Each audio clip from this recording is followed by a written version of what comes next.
Long ago, a custom aquarium was forged. An aquarium that was destined to become a Fangorn Forest aquascape. It was simply Betta's first big girl aquascape. What better way to combine an unhealthy obsession with The Lord of the Rings with a perfectly healthy obsession with aquariums? I am loving the vibe. It's super spooky.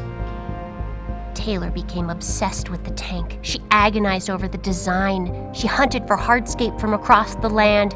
She nitpicked the layout for a fortnight. She delicately placed her careful selection of aquatic plants and thematically appropriate livestock. These ember tetras are more of a metaphorical representation of the burning fires of Isengard. But darkness crept back into the forests of the world. Okay, enough of that.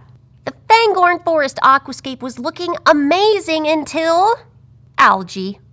It developed a pretty big algae problem. This isn't completely unexpected. New tanks often get algae growth, but the ultimate goal is to balance your aquascape appropriately to minimize that algae growth. What is balancing? Well, there are a lot of factors that go into making a healthy, lush planted tank that minimizes algae. Light is the most obvious one, both intensity and duration. If your light's too strong, algae. If your light's on too long, algae. Fertilizer. I use Brightwell Aquatics fertilizers. Too much fertilizer, algae. Too little fertilizer, algae. How about CO2? Too little for the amount of light you're using, algae. Not enough water changes, well, algae. I think you get the idea. So how did I tackle this algae problem? Well, I tried a lot of things that are boring and take a long time. Balancing a scape or a planted tank is a matter of finding or tweaking the parameters until you reach an ideal. When I realized my algae problems were not going away anytime soon, I slowly tweaked my parameters one at a time and observed. I adjusted my photo period and I waited. I adjusted my light intensity and I patiently waited. I increased my maintenance and water changes. I waited. Also CO2 levels. I waited. I would tweak my fertilizers and then I'd wait. There was a period of time where I was traveling a lot, so my water change schedule got messed up for months and months. And this happened.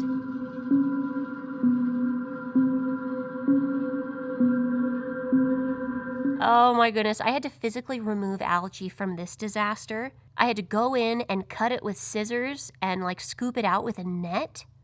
I have physically removed a lot of algae and it doesn't even look like it. It still looks really bad. Right here I'm actually bombing it with a mild hydrogen peroxide. That algae isn't bubbling because it's happy. It's bubbling because it's dying. I added some more snails to eat the algae that I just killed. Look at these little vultures. I love snails. I added a mono shrimp, and I waited. I feel like I did a lot of things in a very slow and patient and consistent way, and it wasn't really solving my problem. And all my dreams were slowly collapsing around me. As I was struggling with figuring this all out, I was personally victimized by George Farmer. I was watching one of George Farmer's videos recently, and this was just a video about his thoughts behind tank maintenance. We do need to maintain them in order to maintain the benefits of living within a beautiful environment. We have to maintain that, don't we? Otherwise, what happens? You end up with chaos, you end up with too much algae, poorly fished, poorly water quality, dying plants. If we don't maintain, we kind of get what we deserve, really. And it's not victim shaming. If you don't look after anything yourself, which is what maintenance is, you've only got yourself to blame, really. Wow! It's a hard truth, but it is what it is. Why do you have to call me out like that, George Farmer?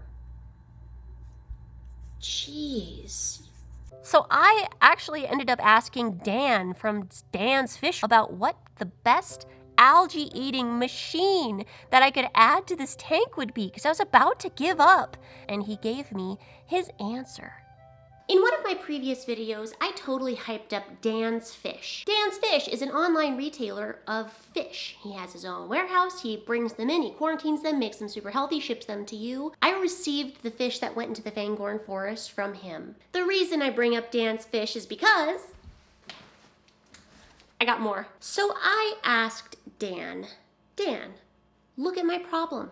Look at all this algae. What's the best algae eater that I could possibly put in this tank to help me out a little bit? Because I'm trying to fix this tank and balance it, and my Amano shrimp are not putting a dent into the algae, and I just want something else. Guys, he claimed that he had the perfect creature for me, and that it's one that people generally have not heard of and they don't know a lot about. And I was like, wow, what is it?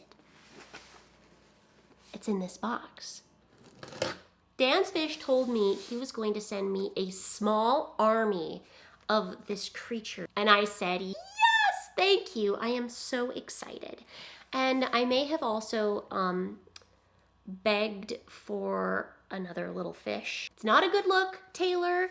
It's not a good look, but I got it. Let's see how they came. So I saw that Dan's Fish had these in stock, and I was so excited. Like, I barely see these. When do you ever see these? You never see these. Let me show you these. Can you even see them? They're tiny. They're tiny, tiny, tiny. Do you see that little speck in there, that tiny little fish?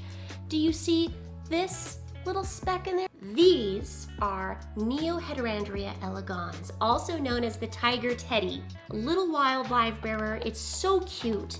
They're just the cutest little rare live bearer. Next one. Can you see inside these bags? There are some little tiny Neocaridina shrimp in here called pumpkin spice. Because right now as I'm ordering this, it's fall, I'm basic. I got myself some pumpkin spice shrimp. Pumpkin spice everything. I don't care what you think. Very cool. These are also not going in this tank, at least not yet. All right, now all of these bags left in here are my big secret I've been keeping this whole time.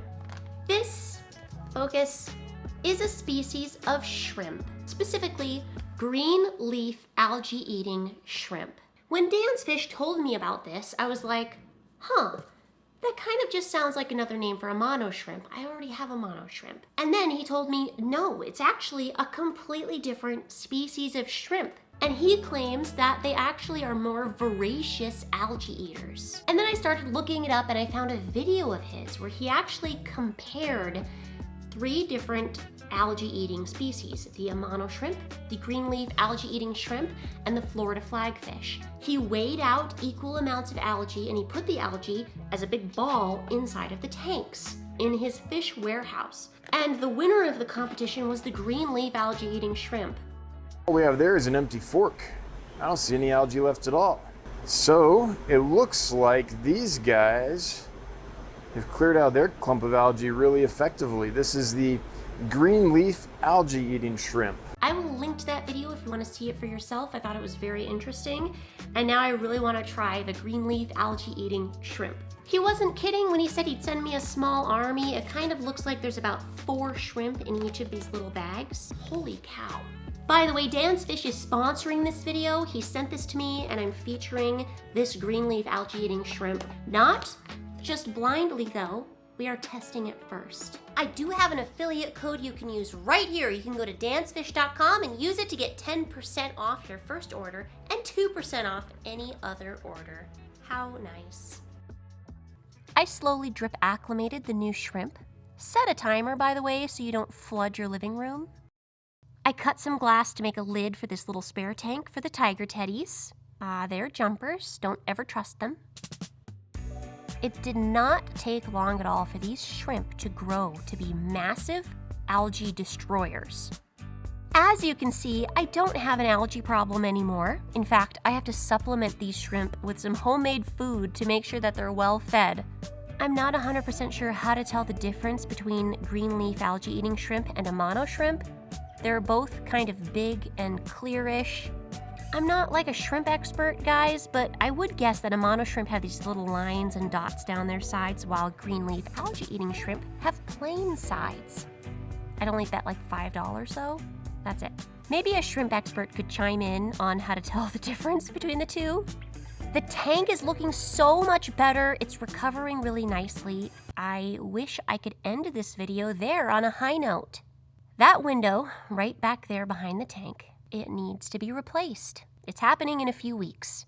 If I can't figure out how to move this tank with all the hardscape intact, I might actually have to totally break it down. So tune in next time to see if I was able to move it successfully. Thanks for watching, guys. Sorry for the dramatic ending. Wish me luck. Have a great day, and I'll see you next time.